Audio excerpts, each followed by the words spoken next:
शिवलिंग मिलेगा, मंदिर के अंदर सोने का शिवलिंग मिलेगा, पर भारत की भूमि पर एक मंदिर, पूरी भारत की भूमि पर एक मंदिर ऐसा है कांचीपुरम का, तमिलनाडु का, एकांबरेश्वर महादेव का, जहां पर मिट्टी का पार्थिव शिवलिंग मिलता है। पूरी दुनिया में एक मंदिर ऐसा है।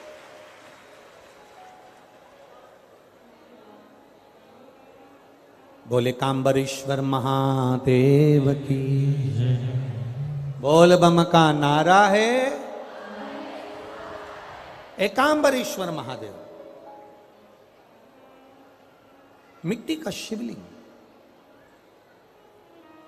वहां पाषाण का या पत्थर का शिवलिंग नहीं है, वहां पर सोना चांदी हीरा पन्ना का शिवलिंग नहीं है, वहां पर पार्थिव शिवलिंग है, पार्थिव मिट्टी का।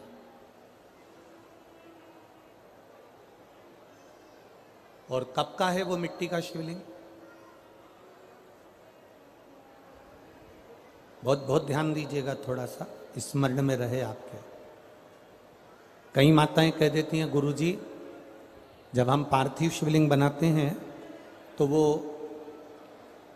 पूजन करने का जब समय आता है तो उसमें दरार पड़ जाती है। बोलो री जी जी सही है कि गलत है? जब हम पूजन करने का समय होता है तो उसमें दरार पड़ जाती है।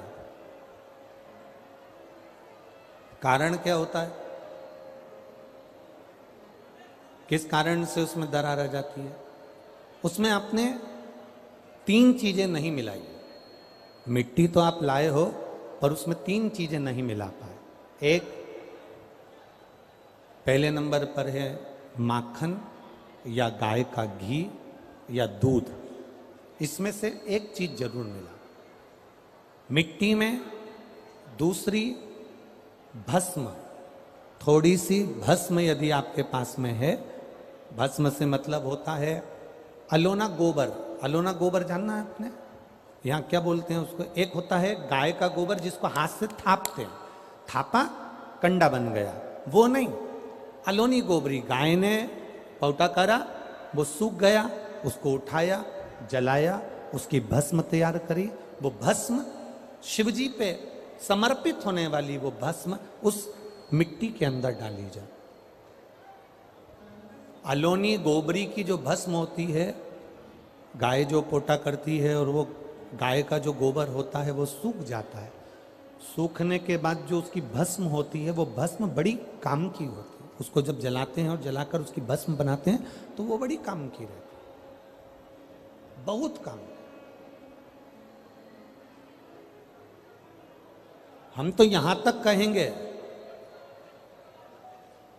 जिस नारी के बच्चादानी के अंदर अगर गर्भ में गांठ हो गई है या बच्चादानी के अंतर्गत कोई भी परेशानी उसके जीवन में आ गई है कि डॉक्टर बोल रहा है कि आपकी ये ऑपरेशन कराना ही पड़ेगा, तो हम इस निवेदन को जरूर करना चाहेंगे कि प्रयास करिएगा। देसी गाय जब गोबर करे, पौटा करे और वो सूख जाए, वो सूखा हुआ जो गोबर का पोटा रहे सूखा हुआ, उसको जलाकर उसकी भस्म तैयार कर कर देवादिदेव महादेव को समर्पित कर कर उसको उठाकर डिब्बी में रख लीजिए। एक डब्बी में उसको रख लो और उस भस्म को सोमवार के दिन से लेकर 7 दिन तक लगातार थोड़ा थोड़ा सा उस भस्म को अपने उदर पर त्रिपुंड का भाव, उस भस्म से त्रिपुंड का भाव कि मेरा महादेव मेरे गर्भ की रक्षा करेगा, त्रिपुंड का भाव, और उसी भस्म को मुख में थोड़ा सा लेकर देवादिदेव महादेव के चढ़े हुए जल का आचमन करिए। जो गर्भाशय में जो भी तकलीफ होगी, मेरा देवादिदेव महादेव उसको अच्छा कर, गर्भस्थ तकलीफ।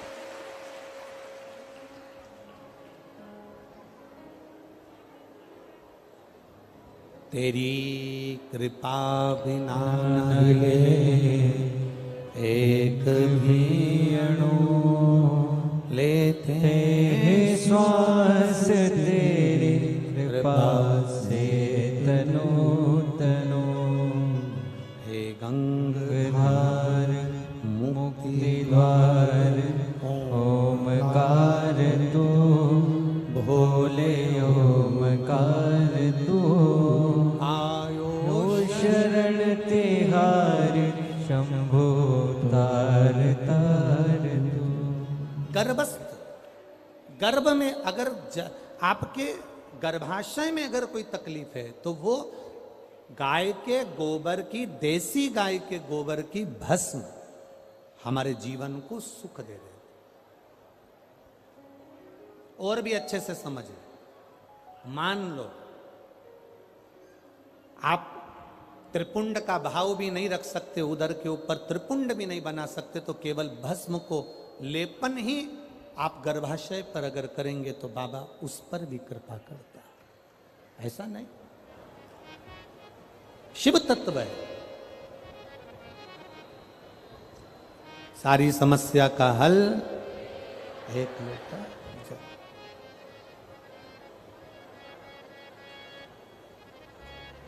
ये मानव की जो देह है ना, ये बड़ी विचित्र देह है।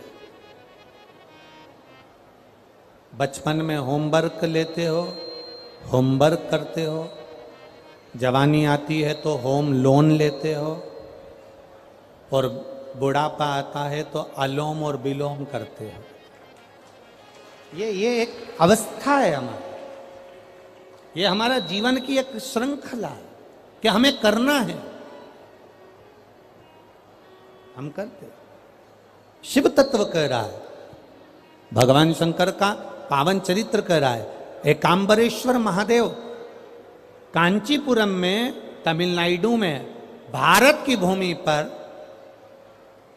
दुनिया के सबसे विशाल मंदिरों में, जो विशाल मंदिरों की गणना होती है, उन विशाल मंदिरों में सबसे बड़े मंदिर की गणना में कांचीपुरम का, ये तमिलनाडु का मंदिर एकांबरेश्वर महादेव का आता है। एकांबरेश्वर, जहां पर पाषाण का शिवलिंग नहीं है, जहां पत्थर का शिवलिंग नहीं है, जहां सोना और चांदी का शिवलिंग नहीं है, जहां हीरे पन्ने का शिवलिंग नहीं है, जहां पर मिट्टी का पार्थिव शिवलिंग की पूजन होती। अब जरा विचार करिएगा, गुरुजी क्या बात कर रहे हो? ये पार्थिव शिवलिंग, मिट्टी का शिवलिंग, जहां एकांबरेश्वर महादेव के मंदिर में पूजा जाता है, वहां क्या वो शिवलिंग मिट्टी का फटा नहीं होगा? क्या उसमें दरार नहीं पड़ी होगी? क्या वो मिट्टी का शिवलिंग बेकार नहीं हुआ होगा? हम जब पार्थिव शिवलिंग का निर्माण करते हैं तब उस समय उसमें हम बहुत से पदार्थ डाल देते हैं। आप कुछ डालें ना डालें, दो चीजें मिट्टी के अंदर अवश्य डालें, एक मक्खन या दूध या गाय का, जम के बोलो, घी, और दूसरा भस्म। ये दो चीजें क्यों डालना चाहिए? कि शिवलिंग अच्छा बनेगा, शिवलिंग पक्का रहेगा, दरार नहीं पड़ेगी, उसके लिए डालना चाहिए क्या? ना ना ना, पार्थिव शिवलिंग का निर्माण करने वाले दो चीजों का स्मरण अवश्य रखें। पहला, मिट्टी के अंदर जब हम मक्खन, दूध या गाय का घी डालकर शिवलिंग का निर्माण करते हैं, जिसके घर में वंश नहीं बढ़ता, 20 साल, 25 साल, 15 साल, 12 साल हो गए हों, और जिसके घर में बच्चा ना हुआ हो, हम उनसे भी निवेदन करेंगे कि प्रत्येक प्रदोष, प्रत्येक शिवरात्रि, हर महीने प्रदोष आती है, हर महीने शिवरात्रि आती है, प्रत्येक शिवरात्रि, प्रत्येक प्रदोष को आप मिट्टी के अंदर मक्खन या गाय का दूध या गाय का घी, देसी गाय का मिलाकर शिवलिंग बनाकर उसकी पूजन करना प्रारंभ करें। 1 साल पूरा नहीं होगा, भले 20 साल हो गए होंगे, पर आपका गर्भ जरूर ठहरेगा, ये निश्चित था। भले 20 साल हो गए, 22 साल हो गए, 25 साल हो गए, डॉक्टर ने मना कर दिया नहीं होगा, फिर भी आप बाबा पर भरोसा, बोल बम का नारा है, बाबा है। आप विश्वास के साथ शिव की आराधना करिए। गाय, देसी गौ माता का दूध, मक्खन, घी, ये हमारे मिट्टी के अंदर मिलाकर जब हम शिवलिंग का निर्माण करते हैं तो हमारा वंश बढ़ता। दूसरा, भस्म। दूसरी चीज क्या है? जम के बोलो जरा, पीछे वाले भी। और जितने आसपास के जितने पांचों पंडालों में जो बैठे हैं, जो अलग से पंडाल लगाए गए हैं उनमें भी जो भरे बैठे हैं, इधर के पंडालों में पीछे वाले, और जितने लोग रोड पर बैठे हैं, जितनी दुकानों के अंदर बैठे हैं, वो भी जरा सावधानी से सुनना। ये पार्थेश्वर शिवलिंग कथा आपको बाद में नहीं मिल पाएगी, बड़े ध्यान से सुनना। ये अपनी जिंदगी बनाने के लिए माँ पीताम्बरा ने अपने धाम में करवाई है, अपने जीवन को कृतार्थ करने।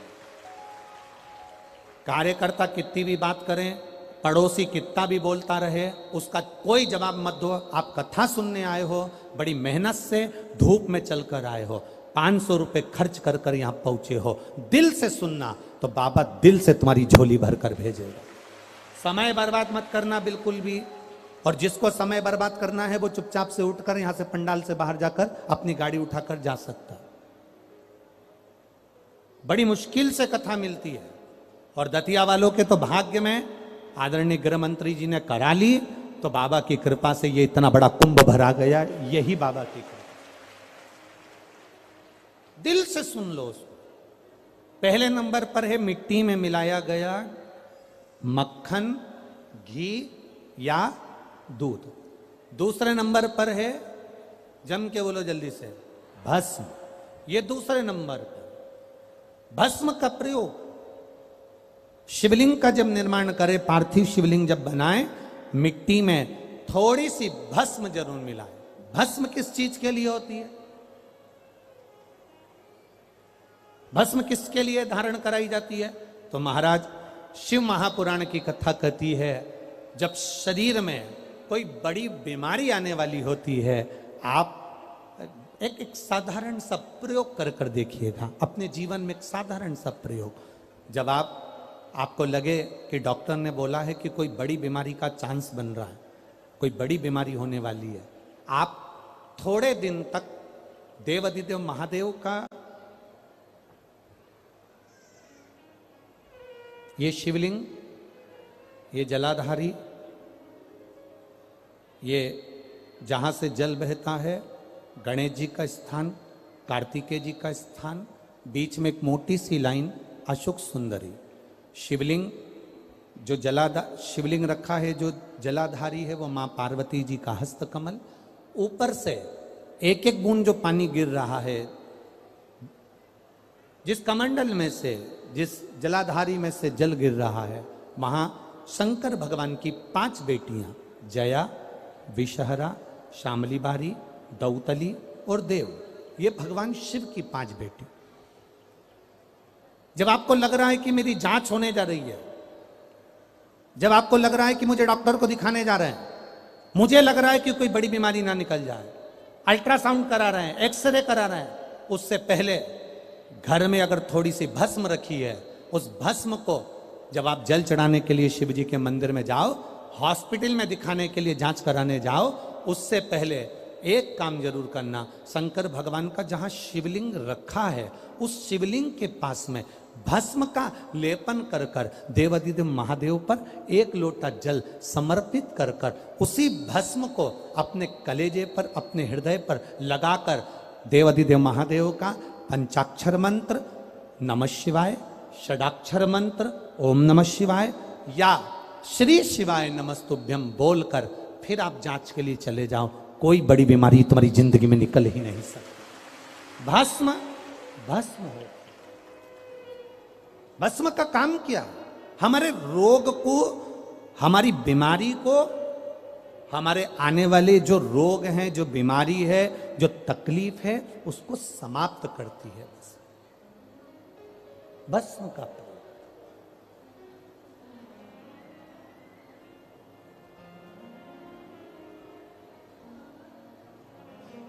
शिवलिंग का निर्माण कर रहे हो, पार्थिव शिवलिंग का, उसमें थोड़ी सी भस्म हमारी बीमारी को हर लेती है, थोड़ी सी भस्म हमारी तकलीफ को हर लेती है। भस्म का प्रयोग।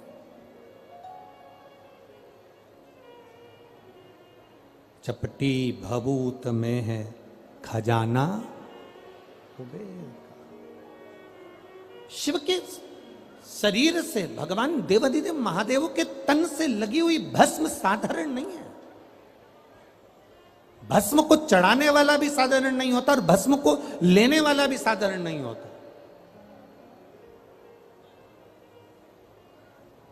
शंभु शरण पड़ी मांगो घड़ी रे घड़ी दुख काटो दया दर्शन आपो। पार्थिव शिवलिंग का निर्माण करते समय दो चीजें ध्यान से अवश्य मिलाएं। पहला माखन, घी, दूध, दूसरा भस्म। दूसरा भस्म, भस्म धारण भी करना चाहिए।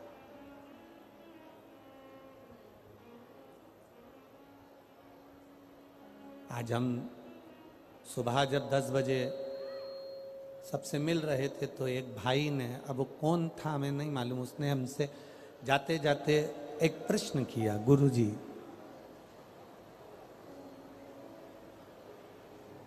रुद्राक्ष की माला पहनना क्या जरूरी है? तुलसी की माला पहनना क्या जरूरी है? अगर हम नहीं पहने तो तेरी मर्जी। हम क्या नहीं पहने तो वो तेरी मर्जी।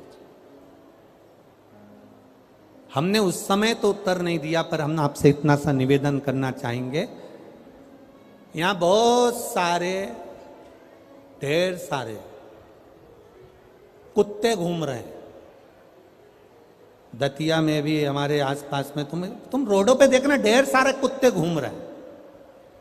उसमें एक कुत्ता ऐसा होता है जिसके गले में पट्टा डला होता है, तो पट्टा डला हुआ कुत्ता लगता है कि इस कुत्ते का कोई मालिक है।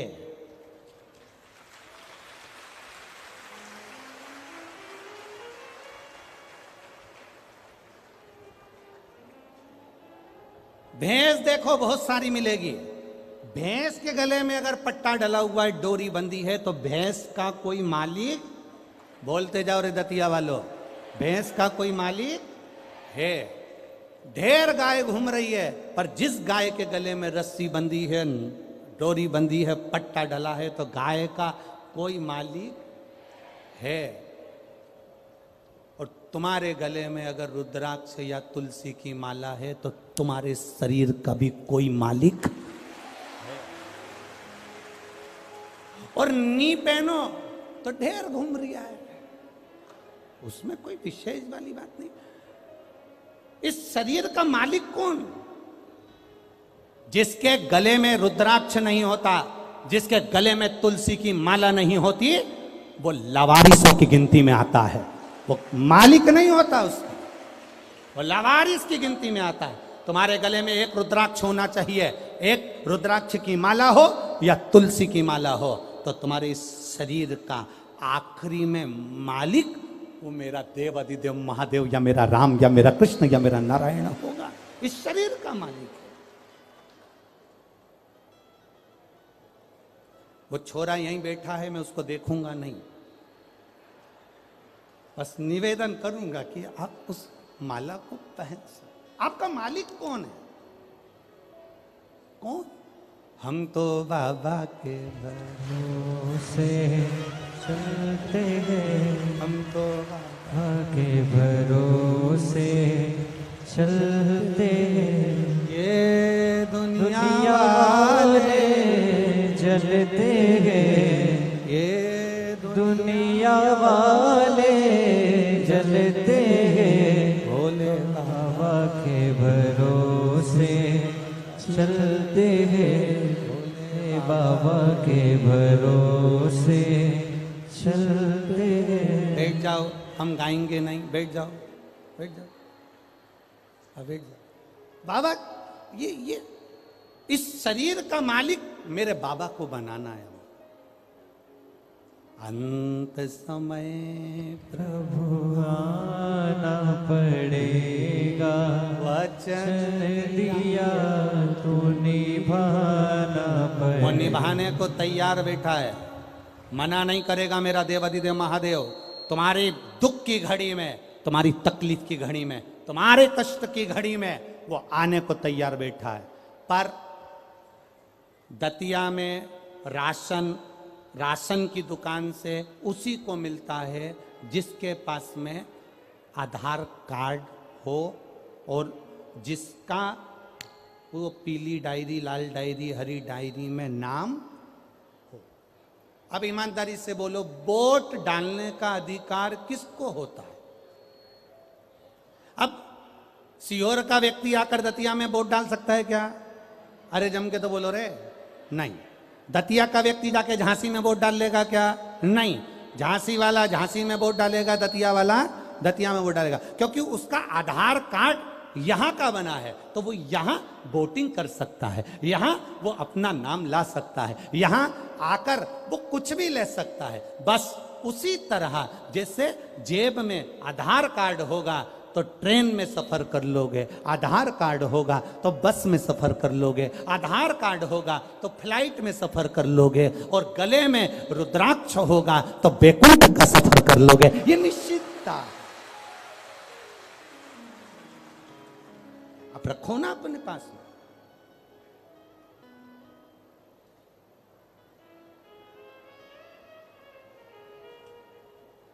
सोने की माला और रुद्राक्ष की माला में एक ही अंतर है। सोने की माला रात को मरोगे,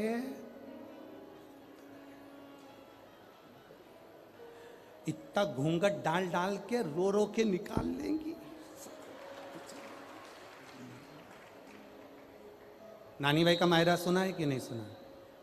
नानी भाई के मायरे में नरसिंह मेहता की दादी जय कुंवर बाई के प्राण छूटे, और नरसिंह मेहता की जो बड़ी भाभी थी वो दिन भर दादी को ताने देती थी, डुकरिया बैठी है, बूढ़िया बैठी है, मरती क्यों नहीं है, दिन भर ताने देती थी। नरसिंह मेहता को धक्के मारकर निकाल दिया था जिसने, अपनी देवरानी को धक्के मारकर निकाल दिया था, वो नरसिंह मेहता की भाभी। जब सास मरी, दादी सास, तो उनसे गले लग लग के रो रही, इतना इतना घूंघट करके रो रही। जब दादी सास जिंदा थी तो पल्लू को यहां रखती थी, और जैसे ही डोकरी मरी, बूढ़ी अम्मा मरी, बूढ़ी माँ मरी, दादी मरी, उसने पल्लू को यहां रख लिया और गले लग के रो रही। नरसिंह जी ने अपनी पत्नी से कहा, मेरी भाभी कितनी रो रही है, कितनी रो रही मेरी भाभी। इतने में नरसिंह जी की पत्नी बोली, सही कह रहे हो, दिन भर गाली देती थी पर आज दुख भी सबसे ज्यादा इसी को हो रहा है। थोड़ी देर बाद गले लग लग के रोने के बाद जेठानी ने देवरानी से कहा, मैं पानी पी के आती हूं, तू रो ले। मैं पानी पी के आती हूं, तू रो ले। जो देवरानी रोने के लिए बैठी, उसने देखा जेठानी गले लग लग के इसलिए रो रही थी क्योंकि सास के कान में सोने की मुर्की थी, उसको दांत से कतर रही थी। सोने की जो मुर्की थी कान में, उसको दांत से कतर रही थी, और मुंह में धर के और चली गई, और पानी के मटके में डाल के आके अब कहने लगी, जल्दी ले जाओ, जल्दी ले जाओ। वाह वारी दुनिया, मतलब की दुनिया में किसी का कोई नहीं। कौन तुम्हारा, कौन रिश्तेदार, कौन नातेदार, कौन कुटुंबी, अंत समय में कोई साथ ना देगा। जितना पहने हो आभूषण सब उतर जाना है। अंत समय में केवल जो रुद्राक्ष की माला तुम्हारे गले में है, जो तुलसी की माला तुम्हारे पास में है, वो अंत समय में वो ही आधार कार्ड है। उसको देखकर बैकुंठ और कैलाश का प्रवेश हो जाएगा। उसी को देख प्रवेश।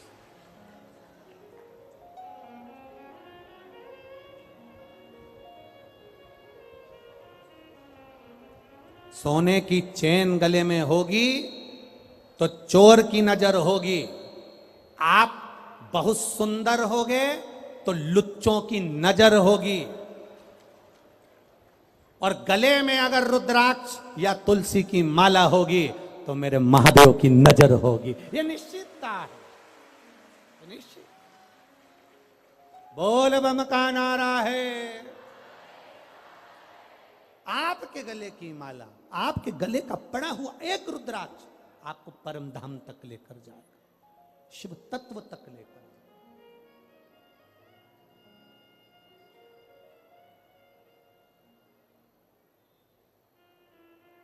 साधारण नहीं शिव। शिव साधारण नहीं। एक बार की बात है, शंकर भगवान से माता पार्वती जी ने कहा, प्रभु मेरा मन है, मेरा मन, बाबा एकांत में जाकर मैं तप करना चाहती हूं, मेरा मन है। शिव जी ने कहा जाओ। यही कांचीपुरम का जो तमिलनाडु क्षेत्र के अंतर्गत कांचीपुरम है, और वहीं पर एक आम के पेड़ के नीचे माता पार्वती तप करने के लिए बैठ गई। आम के पल्लव में, आम के पेड़ के नीचे। अब थोड़ा ध्यान देने वाला विषय है, थोड़ा ध्यान दीजिएगा। वो जितने भी बैठे हो बड़ा ध्यान देना। शंकर भगवान का तीसरा नेत्र खुला, कामदेव आम के पेड़ पर चढ़ा हुआ था। काय के वृक्ष पर था? आम के पेड़ पर।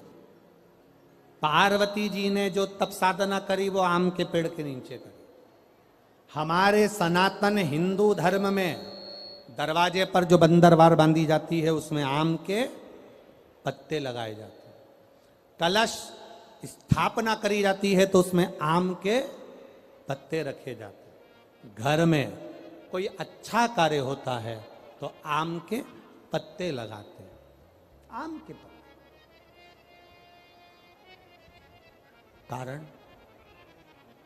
कारण क्या था? केवल एक कारण। देवाधिदेव महादेव ने जब कामदेव को भस्म करा,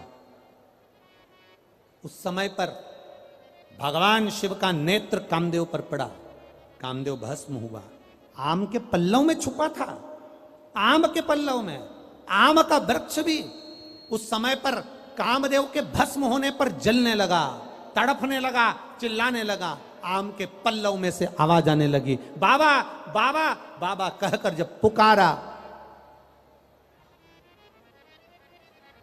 बाबा बाबा कहकर पुकारा, 2 बार आम के पल्लव ने कष्ट होने पर हर हर कह दिया।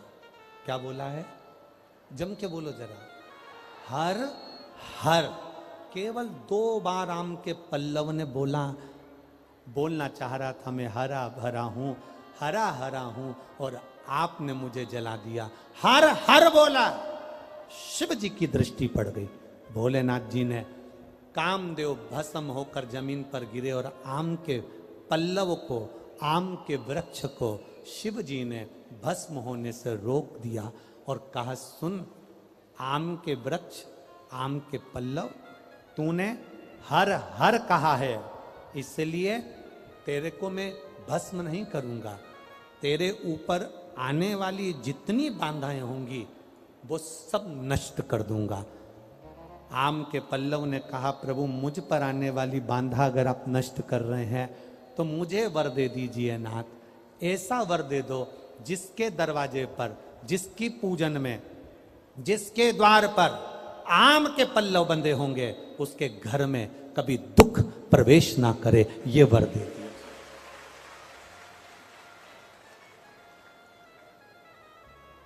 शिव मंदिर जाते हो आप लोग? सब लोग जाते हैं? हफ्ते में एक बार का नियम बना लो, मुख से बोलने का, हर हर। ज्यादा बार नहीं बोलो तो हम तो पहले बोलते थे, ऐसा नहीं कि हम कथा में नहीं बोलते थे, हमारी आदत थी, हम पहले कथा में बोलते थे, दीन बंधु दयालु दया कीजिए, जो दोनों हाथ उठाकर हर हर महादेव नहीं बोले उसको उठा लीजिए। हम ऐसा बोलते थे, हमारी आदत में था, और लोग हाथ उठाकर बोलते थे। पर कई लोगों ने पत्र लिखे कि गुरुजी आप कहते हो कि हर हर महादेव बोलिए, नहीं तो भगवान उठा लीजिए। हम केवल इतना सा कहना चाहते हैं कि आप ऐसा बोलना बंद कर दो, क्योंकि हम हेडफोन लगा के कथा सुनते रहते हैं और गाड़ी चलाते रहते हैं। अब हम 2 व्हीलर गाड़ी चला रहे हैं और तुमने कह दिया दोनों हाथ उठाकर जो हर हर महादेव नहीं बोले तुम उसे उठा लीजिए। अब हमको गाड़ी खड़ी करना पड़ती है, फिर चिल्ला के बोलना पड़ता है हर हर। तो जितने लोग खड़े रहते हैं वो हमको ही देखते रहते हैं, पागल हो गया है। इसलिए महाराज जी निवेदन है कि तुम ये कथा के बीच में हर हर महादेव बोलना बंद करो। इसलिए हमने तब से थोड़ा सा लोगों के भाव देखकर, बेचारे टू व्हीलर वालों को, क्योंकि वो गाड़ी चला रहा है और फिर वो उसको देखकर, इसलिए थोड़ा बंद। पर आप बोल सकते हो, आपको बोलने की मना नहीं है। पहले नंबर के पंडाल वालों, दोनों हाथ उठाकर, तुम काहे को बोले, धरो नीचे। पहले नंबर वाले जरा अच्छे दम के बोलो, जरा जरा एक बार दोनों हाथ उठाकर। हाँ ठीक है। तीसरे नंबर वालों उठाओ हाथ और बोलो। बहुत बढ़िया। अब तेरा क्या होगा कालिया? तुम बोल लो, दोनों हाथ उठा के। बहुत बढ़िया, जोरदार। अरे लुटा दिया भंडार काशी वाले ने, कर दिया माला माल काशी वाले ने। लुटा दिया भंडार काशी वाले ने, कर दिया माला माल काशी वाले ने। लुटा दिया भंडार काशी वाले ने, कर दिया माला माल काशी वाले ने।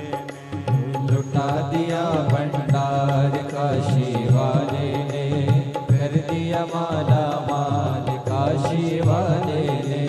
लुटा दिया, हाँ लुटा दिया, लुटा दिया, लुटा दिया, लुटा दिया, हाँ लुटा दिया, लुटा दिया, लुटा दिया। लुटा दिया भंडार काशी वाले ने, कर दिया माला माल काशी वाले ने। लुटा दिया भंडार काशी वाले ने, कर दिया माला माल काशी वाले ने।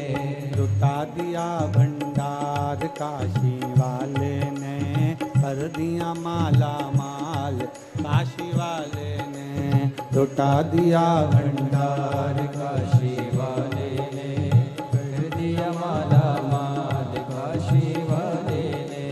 कर दिया माला माल काशी वाले ने, कर दिया माला माल काशी वाले ने। कर दिया माला माल काशी वाले ने, कर दिया माला माल काशी वाले ने। अरे लुटा दिया भंडार काशी वाले ने, कर दिया माला माल काशी वाले ने। ओ लुटा दिया भंडार काशी वाले ने, कर दिया माला माल काशी वाले ने। बड़े भाव से दोनों हाथों से ताली सेवा देते हुए।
जो जैसे भाव न लाया वैसा ही वो फल पाया। जो जैसे भाव न लाया वैसा ही वो फल पाया। नहीं खाली उसे लौटाया वो मन ही मन हर्षाया। नहीं खाली उसे लौटाया वो मन ही मन हर्षाया। कर दिया उसे निहाल काशी वाले ने। कर दिया माला माल काशी वाले ने। कर दिया उसे निहाल काशी वाले ने। कर दिया माला माल काशी वाले ने।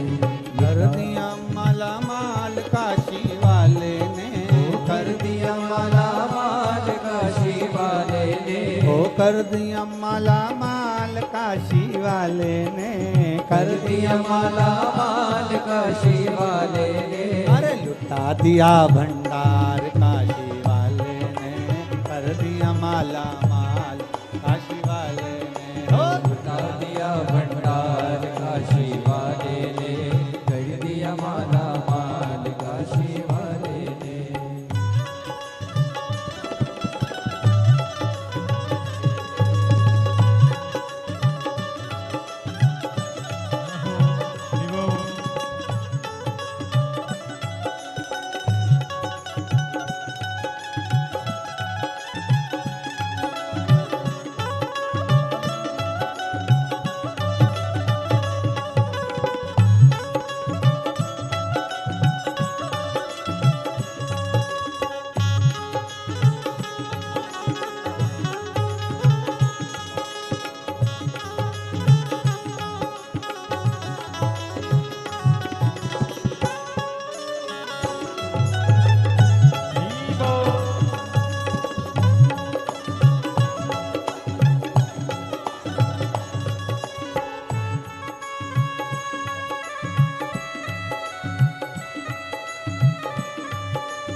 भोले शंभू।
लगाया सच्ची है उसकी नाव नटकी।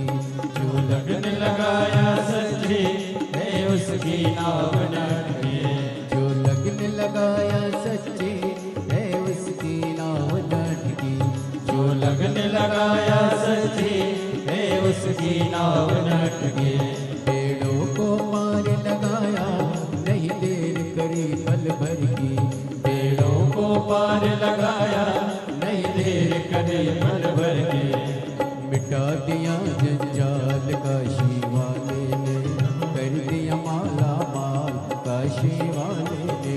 मिटा दिया जंजाल काशी वाले ने, कर दिया माला माल काशी वाले ने। लुटा दिया भंडार काशी वाले ने, कर दिया माला माल काशी वाले ने। लुटा दिया भंडार काशी वाले ने, कर दिया माला माल काशी वाले ने। ओ लुटा दिया, हाँ लुटा दिया, लुटा दिया लुटा दिया, लुटा दिया, हाँ लुटा दिया, लुटा दिया लुटा दिया, अरे लुटा दिया भंडार काशी वाले ने, कर दिया माला माल काशी वाले ने। हो लुटा दिया भंडार काशी वाले ने, कर दिया माला माल काशी वाले ने। ओ लुटा दिया भंडार काशी वाले ने, कर दिया माला माल काशी वाले ने। लुटा दिया भंडार काशी वाले ने, कर दिया माला माल काशी वाले। आर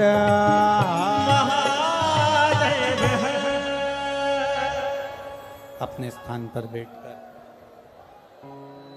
भगवान देवाधिदेव महादेव से भाव से प्रार्थना करिए। बोल बम का नारा है, जहाँ जगह मिल जाए वहाँ बैठकर भगवान देवाधिदेव महादेव से, जितने भी लोग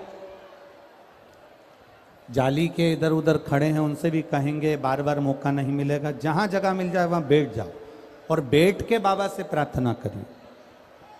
क्योंकि कथा में, शिव महापुराण में सबसे मूल है, आप बैठकर जब बाबा से कहते हो कि मेरे दुख को काटो, तो बाबा 3 महीने के अंदर आपका दुख बाबा काटता जरूर है। जहाँ जगह मिले वहाँ बैठकर,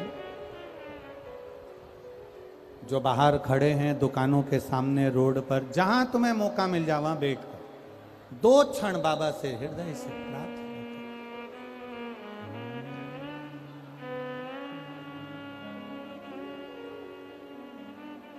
श्री शिवाय नमस्तुभ्यं। श्री शिवाय नमस्तुभ्यं। श्री शिवाय नमस्तुभ्यं। श्री शिवाय नमस्तुभ्यं। श्री शिवाय नमस्तुभ्यं। भोला सब दुख काटो मारा, ओ भोला सब दुख काटो मारा। शिव शंकर जपो तेरी माला, भोले बाबा जपो तेरी माला। भोला सब दुख काटो मारा, ओ भोला सब दुख काटो मारा। वेश है मंगल मंगलकारी, वेश है मंगल मंगलकारी। शमशान वासी हमारा, शमशान वासी हमारा। ओ भोला सब दुख काटो मारा, ओ भोला सब दुख काटो मारा। शिव कथा कहती है, पार्वती जी ने आम के वृक्ष के नीचे तप किया। जब माता पार्वती जी ने आम के वृक्ष के नीचे तप किया, इसको थोड़ा सा नीचे करो,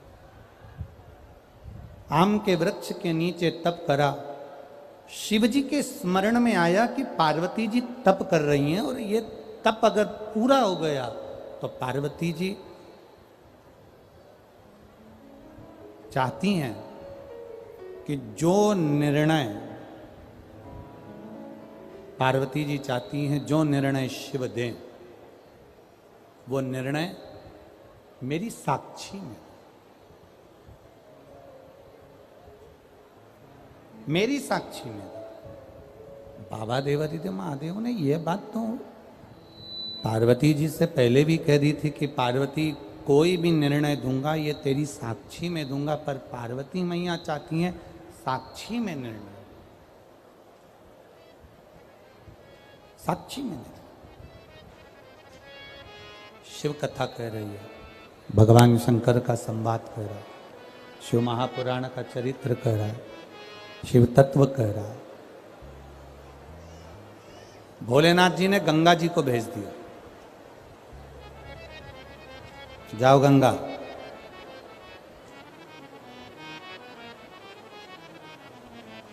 जाकर गंगा जी इतना तेज पानी का वेग लेकर जाना कि पार्वती की तप साधना टूटे।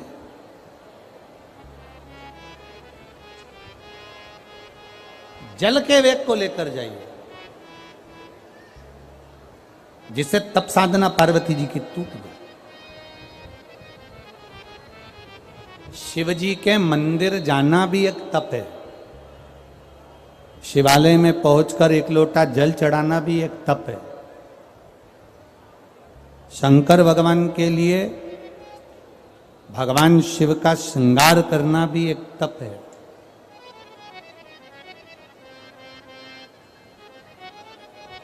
और किसी साधारण व्यक्ति को, प्यासे को पानी पिलाना, भूखे को भोजन कराना, यह भी एक तप साधना का ही मूल तत्व है। ये तप साधना का मूल तत्व है। अब गंगा मैया जैसे ही गई, बड़ी विकरालता में गंगा जी का जल गया आम के पेड़ के नीचे, और आम के जो पल्लव थे वो हिलने लगे। आम के पल्लव जब हिलने लगे तब माँ पार्वती की नेत्र, माता पार्वती के नेत्र खुल के माँ गंगा से कहा, गंगा तू मेरी बहन है, तू मेरी बहन है गंगा, मैं छोटी हूं तू बड़ी है, गंगा तू मेरी बहन होकर मेरी तप साधना तोड़ने के लिए आई है। गंगा तुझ में और मुझ में कोई भेद नहीं है, तू भी तारनहार है और मैं भी तारनहार हूं, तो क्यों मेरी तप साधना तोड़ने के लिए आई है। गंगा जी ने हाथ जोड़कर अपनी बहन से कहा कि मुझे शिव जी ने भेजा, भगवान देवादिदेव महादेव ने मुझे भेजा। तो गंगा अब तू बता, ऐसा मैं क्या करूं जिससे मैं देवादिदेव महादेव से एक वर प्राप्त कर लूं। तू ऐसा सरल सा साधन बता दे। तो एक इसकी हवा आ रही है, इसको थोड़ा नीचे कर दो। तू एक सरल सा साधन बता दे, थोड़ा सा नीचे कर दो। गंगा जब तुम एक सरल सा साधन बता दोगी तो ये निश्चितता है कि मेरे को शिव की प्राप्ति होगी। आप एक सरल सा साधन बता दी, बिल्कुल सरल सा साधन। और सुन लो दतिया वालों, जितनी भी दतिया में मेरी जिज्जियां बैठी हैं सब सावधानी से सुन लीजिए। और जितने मेरे जीजा बैठे हैं ना, क्या बोलते हैं इधर, लाला जी है, तो बड़े सावधानी से सुनिएगा। और जितने आस्था चैनल पर सुन रहे हैं और जितने फेसबुक यूट्यूब पर सुन रहे हैं, बड़े सावधानी से। पार्वती जी गंगा जी से पूछ रही हैं एक सरल साधना, एक सरल भाव शिव को प्राप्त करने का एक सरल तरीका गंगा जी ने कह दिया। सबसे सरल तरीका मैं तुम्हें बता रही हूं, मिट्टी लाओ, उसका एक शिवलिंग का निर्माण करो। वो शिवलिंग का निर्माण करोगे और निर्माण करने पर उस शिवलिंग को बनाते समय तुम्हारे हृदय में जो भाव आएगा, देव अधिदेव महादेव तुम्हारी वो मनोकामना उसी क्षण पूरा कर देगा। निर्माण के समय पर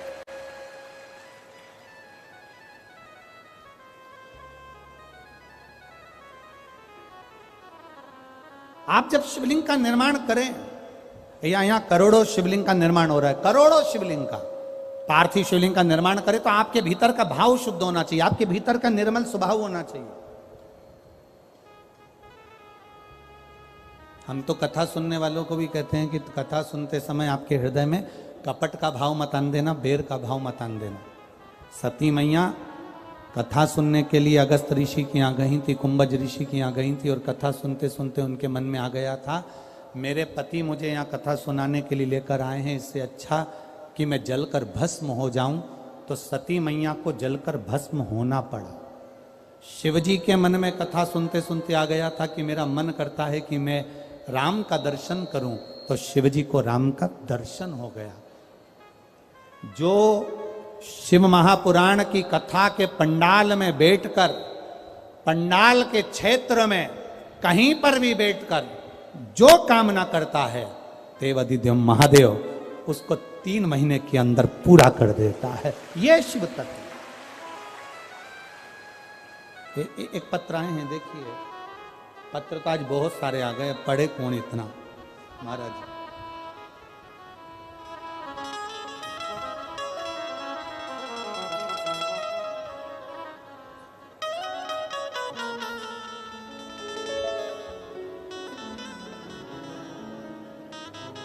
मेरा नाम रेणु गुप्ता है, पति का नाम राहुल गुप्ता है।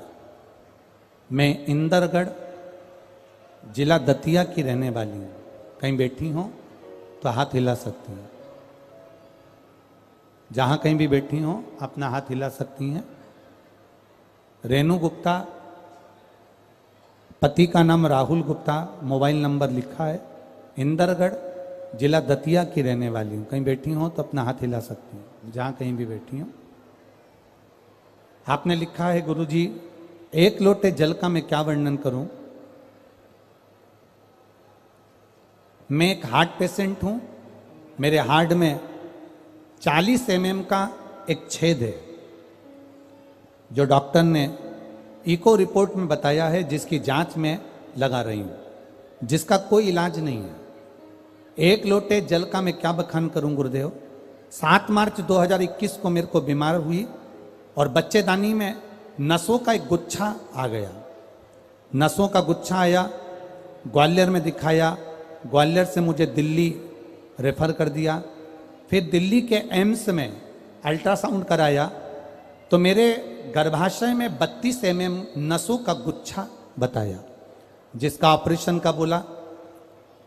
हमने वो 32 mm का ऑपरेशन कराने के लिए तैयार हुए, ऑपरेशन तो करवा लिया, पर गुरुजी कुछ ही दिन में वो गठान का गुच्छा, नसों का गुच्छा वापिस आ गया। गुरुदेव दूसरी बार, पहली बार जब आया वो 7 मार्च 2021 को आया तो हमने ऑपरेशन कराया।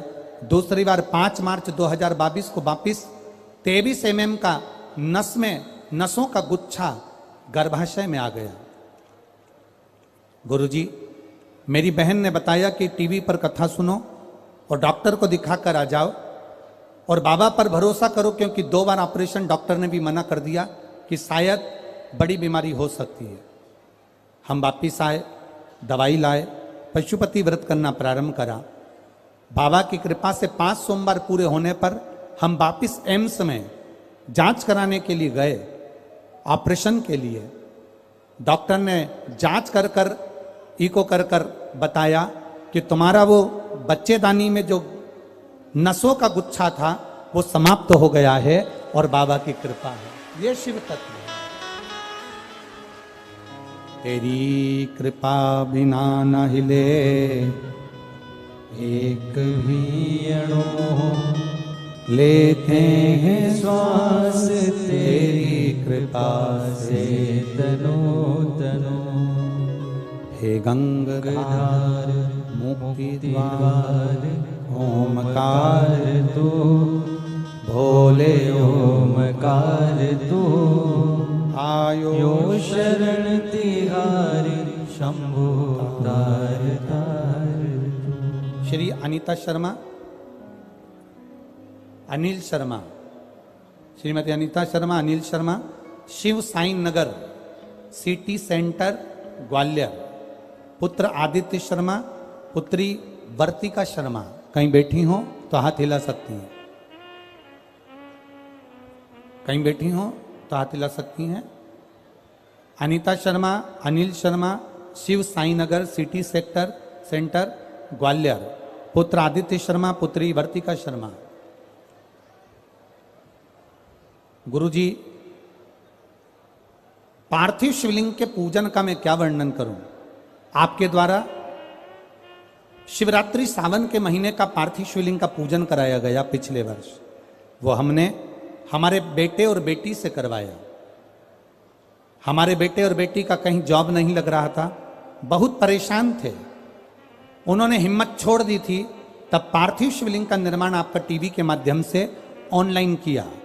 पिछली बार जो आपने अभिषेक कराया था मेरे बेटे बेटी ने करा, और बाबा से प्रार्थना कर कर चावल का जो दाना चढ़वाया था, काली मिर्ची जो चढ़वाई थी और कमल गट्टा जो चढ़वाया था, बाबा से प्रार्थना कर कर चढ़ाकर एक चावल का दाना और एक बेलपत्री हमने रख लिया।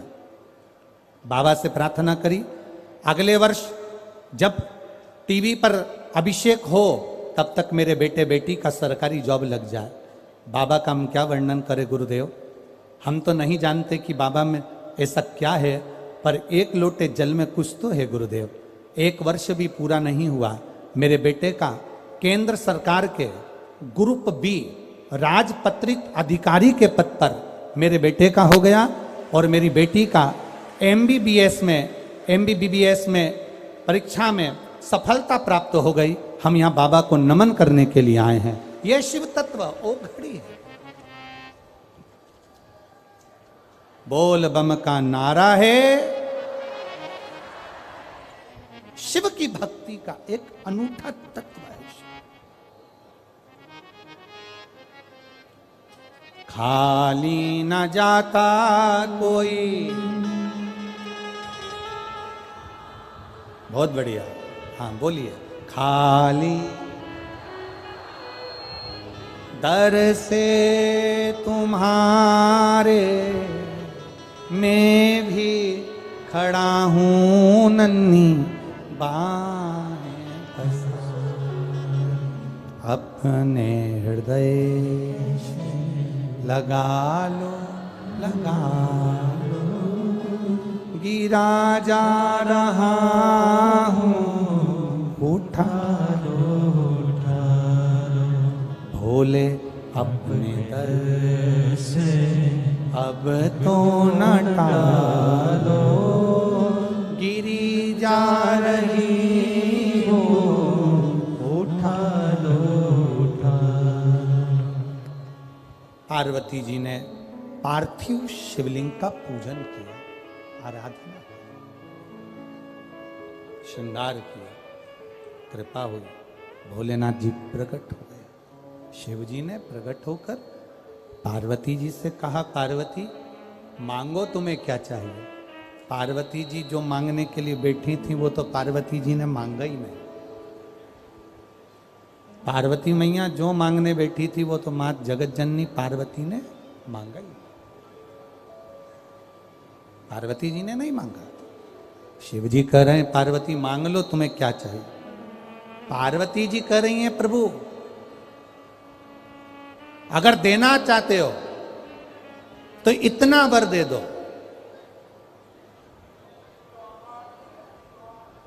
कि जिस पार्थिव शिवलिंग को मैंने बनाया है, ये जो मिट्टी का शिवलिंग मैंने निर्माण किया है, पार्थिव शिवलिंग जो मैंने बनाया है, ये संसार सागर में कभी भी नष्ट ना हो और पार्थिव शिवलिंग का निर्माण करने वाला कभी बर्बाद ना हो, वो उन्नति पर चढ़ता चले।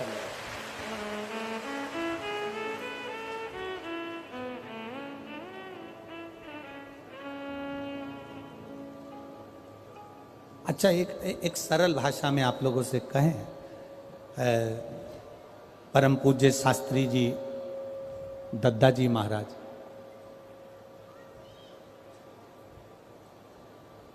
परम पूज्य शास्त्री जी दद्दा जी महाराज, जिन्होंने एक अलग अलग जगाई थी शिवलिंग, पार्थिव शिवलिंग निर्माण की।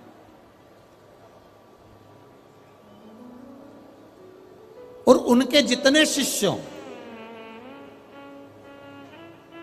उनके जितने शिष्य हैं, मैं उनसे निवेदन करूंगा, आप अपनी जिंदगी में देखना कि आपके गुरु ने, और हम सबके गुरु हैं वो केवल जिन्होंने गुरु मंत्र लिया उन्हीं के नहीं, आदरणीय दद्दा जी संपूर्ण भारतवासियों के गुरु हैं, संपूर्ण। उन दद्दा जी ने जो शिवलिंग का निर्माण करवाया था, जो शिवलिंग का निर्माण करवाया, और जिन जिन ने उनकी साक्षी में शिवलिंग का निर्माण करा, वो नीचे की ओर नहीं गया, वो ऊपर की ओर ही बढ़ा है, ऊपर की ओर बढ़ा, उन्नति की ओर। क्योंकि मां जगत जननी स्वयं देवादिदेव महादेव से कह रही हैं, भगवान शंकर से कह रही हैं कि जो ये मैंने जो पार्थिव शिवलिंग बनाया है, प्रभु इतनी सी कृपा करना कि ये नष्ट ना हो, ये नष्ट।